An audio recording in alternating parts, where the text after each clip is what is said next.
A new report released by Human Rights Watch today concludes that Hamas and other Palestinian armed groups committed war crimes and crimes against humanity during the October 7th attacks last year. The report shows how Palestinian fighters conducted a coordinated assault, quote, designed to kill civilians and take as many hostages with them. Nearly 1,200 people were killed in Israel that day, including more than 800 civilians. 251 people were taken hostage, with some 120 still held captive in Gaza. For more detail, I'm joined by Ida Sawyer. She's the Director for Crisis and Conflict at Human Rights Watch in Washington. Ida, thank you so much for joining the NewsHour. As you know, since the October 7th attacks, there have been so many witness accounts, videos, photos that have come out. Tell me what is new about this report and why it's so important to compile all of this research into one document. So this is the first comprehensive report that examines almost every attack on a civilian site on October 7th. As you said, while much has been written about October 7th, this report is important because it documents specific crimes, provides clear information about which groups were responsible, and it shows the high degree of planning and coordination that went into the crimes.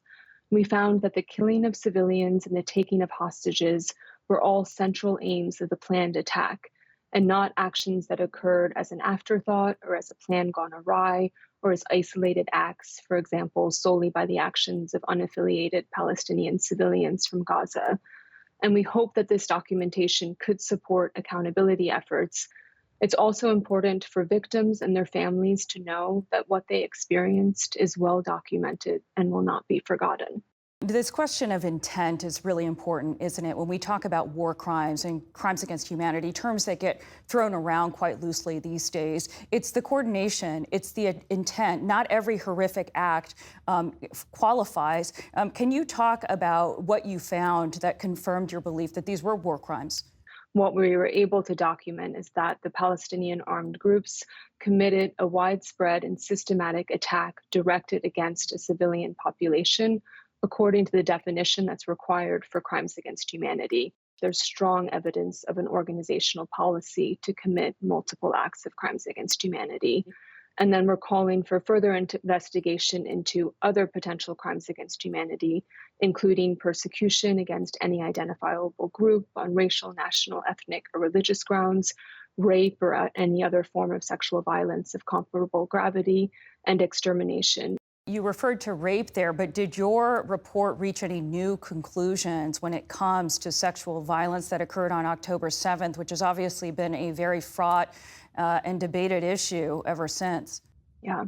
So our research found evidence of acts of sexual violence, including forced nudity and the capturing and sharing on social media without consent of sexualized images. But we were not able to gather verifiable information through interviews with people who were survivors of or witnesses to rape during the assault on October 7th. And there's only one public account reportedly from such a survivor. But we have relied on the findings of the UN Special Representative of the Secretary General on Sexual Violence and Conflict and her team, who conducted a mission to Israel, and they were able to conclude that there were reasonable grounds to believe that conflict-related sexual violence occurred during the attacks in multiple locations across the Gaza periphery, including rape and gang rape in at least 3 locations. So based on this, we're confident that sexual violence did occur, but we do not know the full extent, and we were not able to reach conclusions on the question of whether sexual and gender-based violence was specifically ordered or encouraged by those who planned and ordered the attack. You talked to some 94 survivors of the attack as well in these interviews. Was there one particular story, Ida, that stuck out to you? We just heard story after story of people describing their sheer terror that they experienced when they realized their community was under attack. Many hid in their safe rooms, trying to remain as silent as possible while frantically texting loved ones and neighbors to try to understand what was happening and see if they were okay.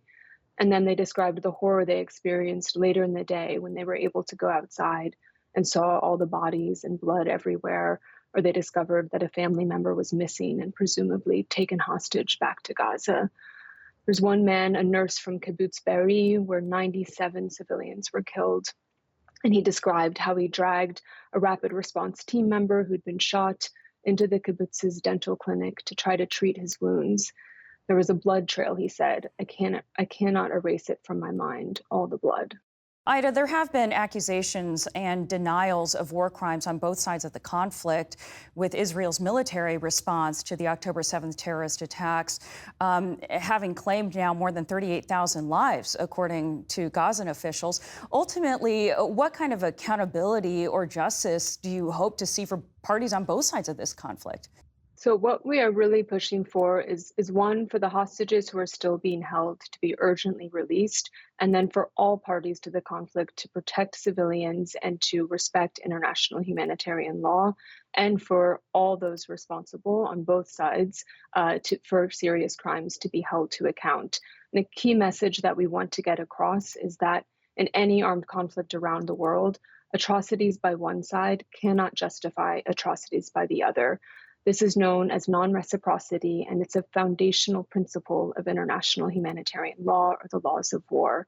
So no atrocities attributable to Palestinian armed groups, such as those that we documented in this report on October 7th, can justify the use of starvation as a weapon of war, collective punishment, and unlawful airstrikes being carried out by Israeli forces against Palestinian civilians in Gaza.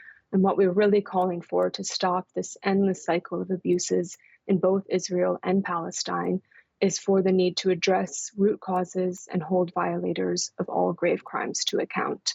And that, we believe, is in the interest of both Palestinians and Israelis. Ida Sawyer with Human Rights Watch, thank you. Thank you.